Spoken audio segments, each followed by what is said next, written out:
que acha que vai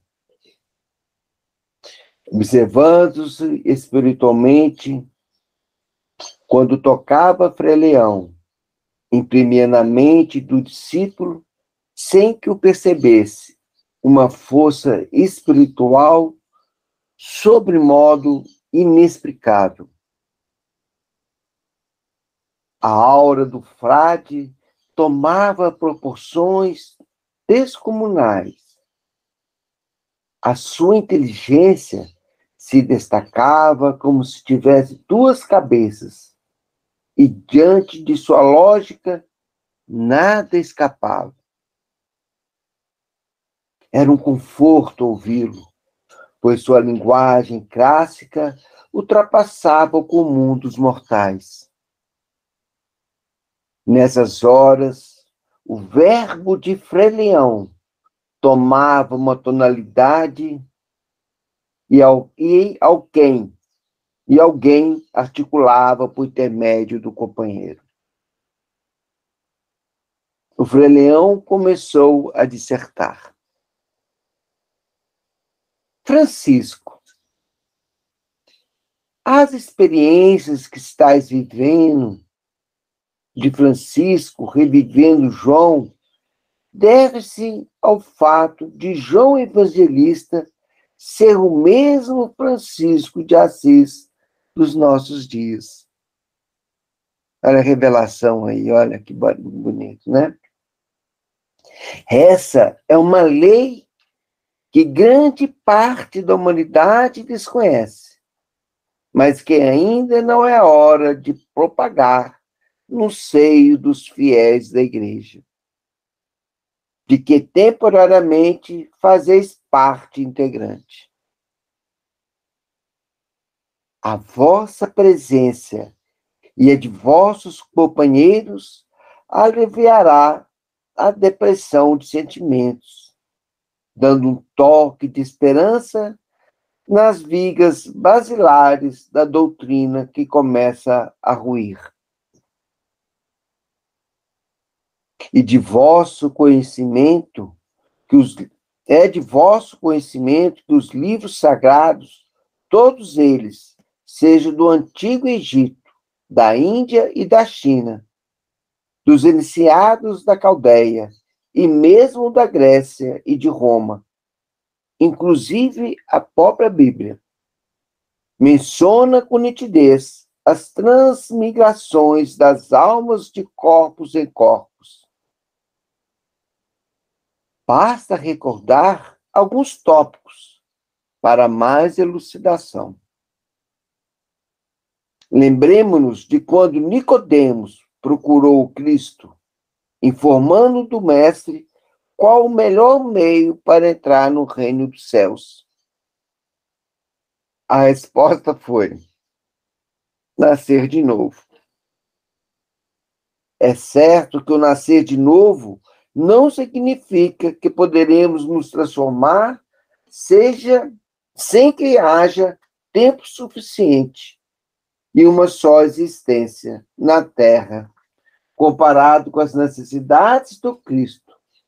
Não representa um segundo no relógio da eternidade.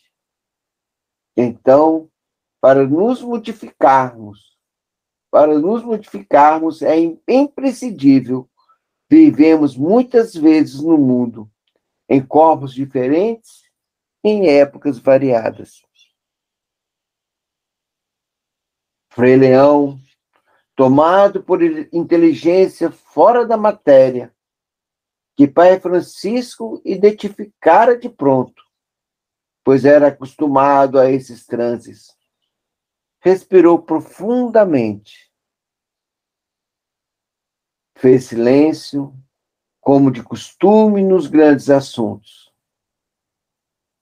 Mestre Francisco, mudo e sua lúcida mente, agindo como um bem aparelhado laboratório, analisava frase por frase do que ouvia, tirava suas conclusões e falava baixinho ao ouvido do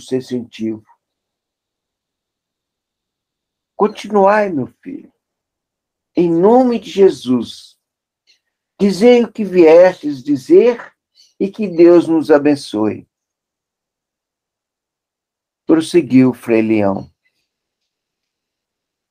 confrontando Malaquias, no fim do Velho Testamento, com a afirmação do Cristo de que João Batista era o Elias que haveria de vir.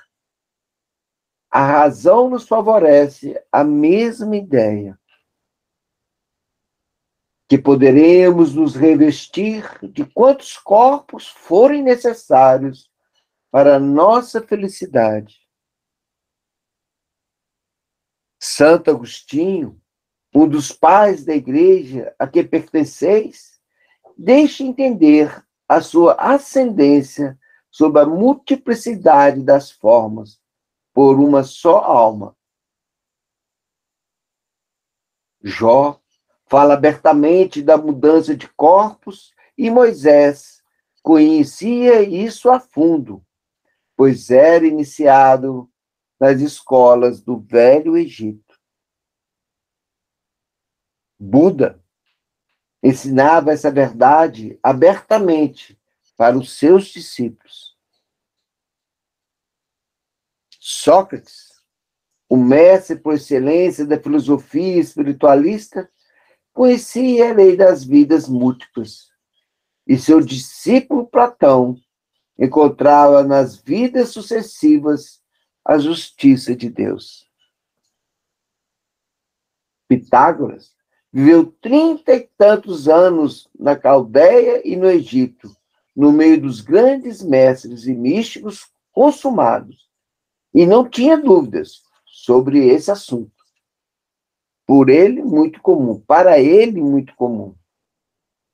Confúcio, o grande sábio chinês, era familiarizado com a volta do espírito à carne, quantas vezes foram indispensáveis, tendo a carne como um filtro ou esponja, de modo a absorver as impurezas da alma. Alguns sumos pontífices acreditavam na volta do espírito em outros corpos, compreendendo que a dívida que fizeram na terra tinha de ser saldada na mesma terra. Porque a vossa comunidade, Francisco, vai ignorar esta lei? É justo que tenhais prudência, porque estáis comandando um tipo de almas com estruturas diversas das nascidas no Oriente. Que Deus nos abençoe para sempre. Adeus. Frei Leão despertou meio confuso, mas notou ao seu lado o pai Francisco, que logo mudou de assunto, procurando distraí-lo, mostrando-lhe o encanto da natureza.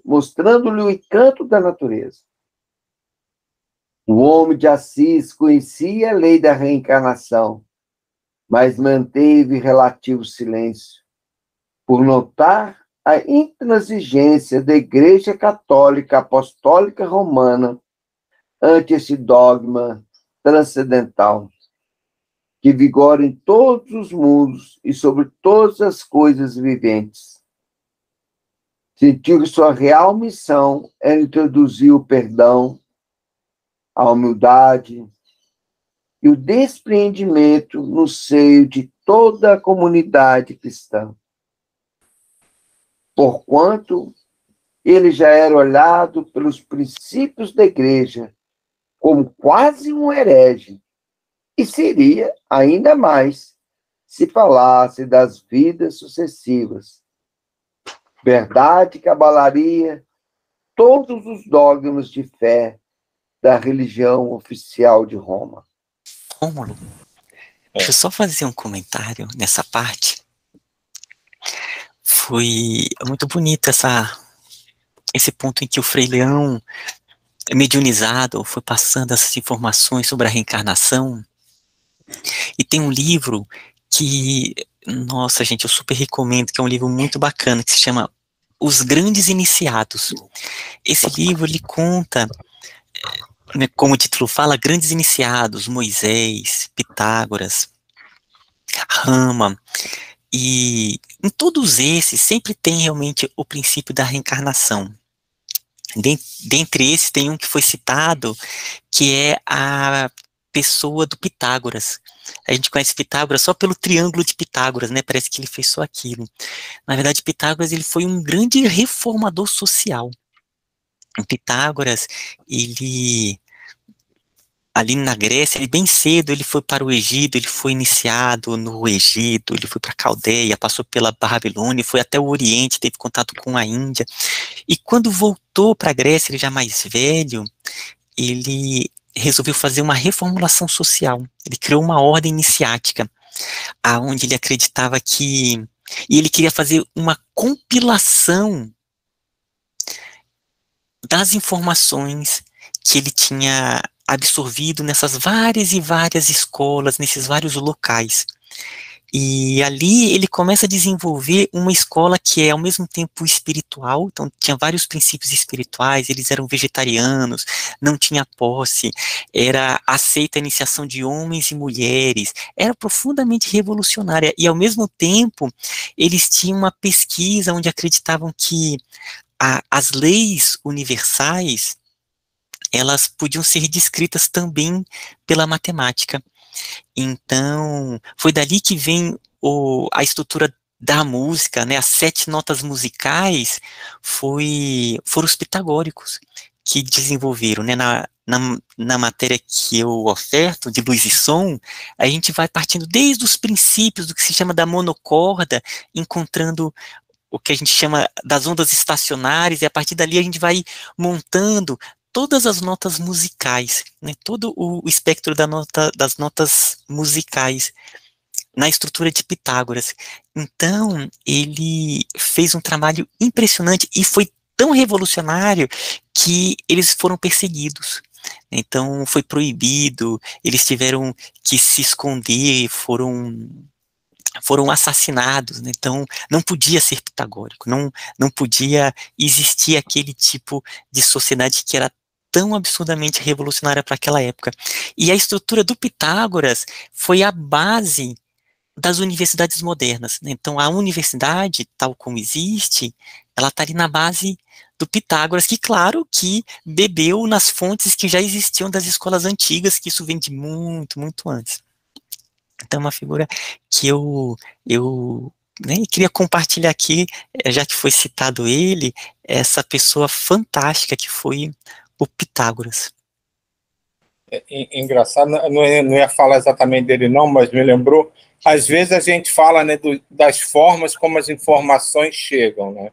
Você estava falando de Pitágoras, existe um desenho antigo da Disney, que, se não me engano, é Donald no País da Matemática, que ele passa exatamente por isso que você estava falando, ele mostra um Pitágoras na música, na astronomia, em quase todos os universos de conhecimento que nós temos acesso, tem alguma participação, digamos assim, do Pitágoras, e a gente não conhece, a gente só conhece ele ligado à matemática, até alguns torcem o nariz quando dizem que ele era um filósofo, mas, assim, esse desenho é muito antigo, não sei nem se consegue achar ainda, e é muito interessante, porque ele fala da música, fala dos instrumentos musicais, e extrapola o conhecimento que a gente tem do Pitágoras para um universo muito além do que a gente imagina.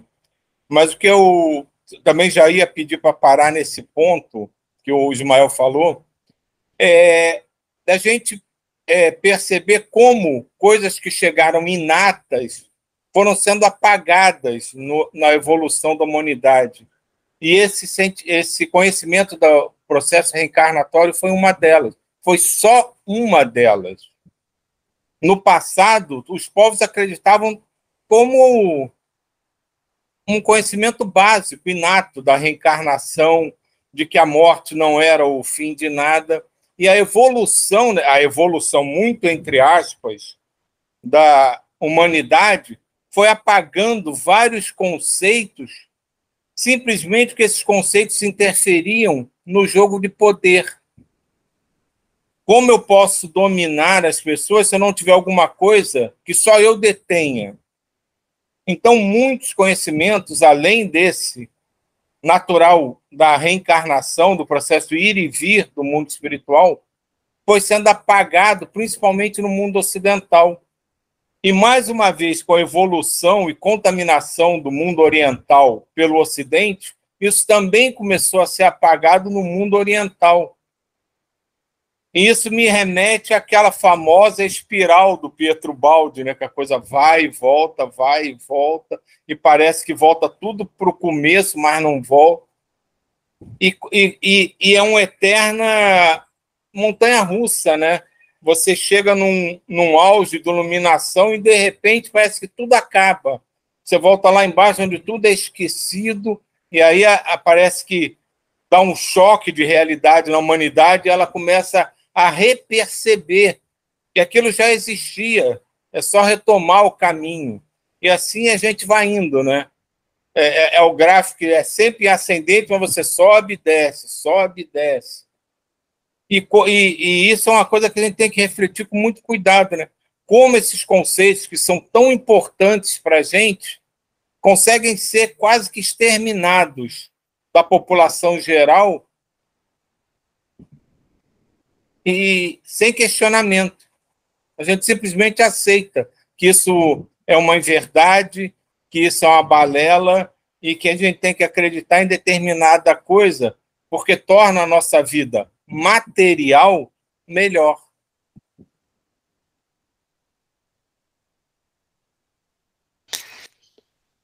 Foi tão interessante ter colocado esse ponto, Silvio, sobre a espiral do Pietro Baldi, e eu fico vendo nesse momento da transição algo mais ou menos assim, como já no século XX, 1900, parece que o mundo maior já estava preparando essa nova ascensão com essas ideias vindo à tona.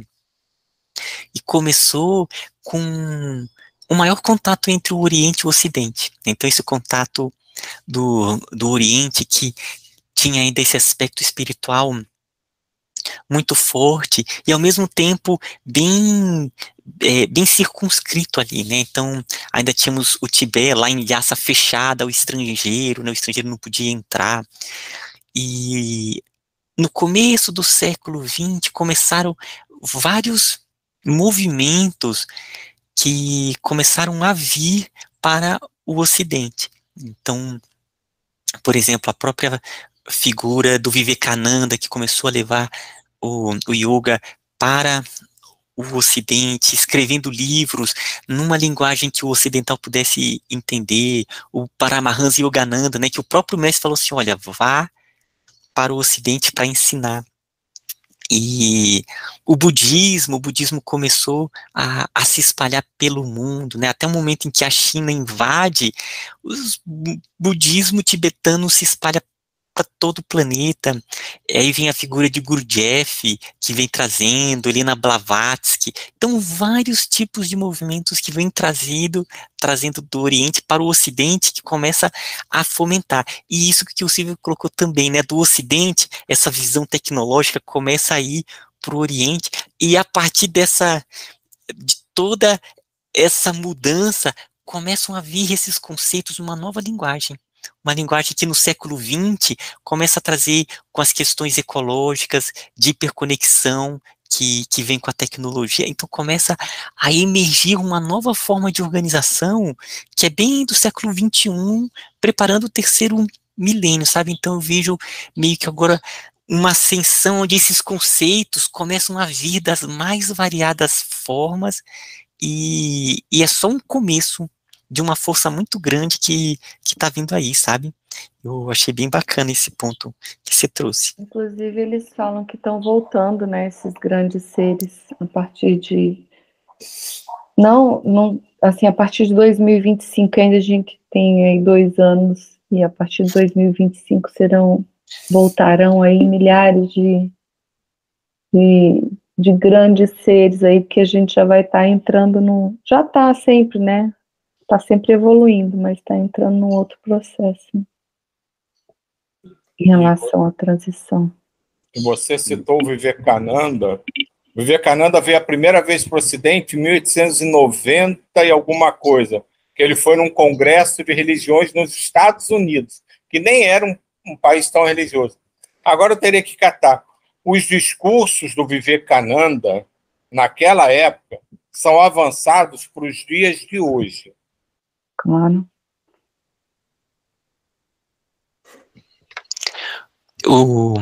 E a Neuza, né, falou essas grandes personalidades que estão vindo. O planeta realmente está num momento ímpar, né? Não só aqui no plano físico, quanto no plano espiritual. A quantidade de trabalhos e capacitações está sendo impressionante. Esses grandes seres, eles estão se densificando, mesmo que eles não reencarnem aqui no plano físico, eles estão aqui nos planos mais densos, né? Figuras que são de planos muito altos, estão vindo de outros planetas também. Né? Hã? Em auxílio, né, também. Em auxílio. E no livro do Divaldo Pereira Franco, a trilogia que está sendo lida no sábado, agora está no segundo livro, o Manuel Filomeno vai ter o contato com Francisco de Assis, que já está preparando o seu retorno.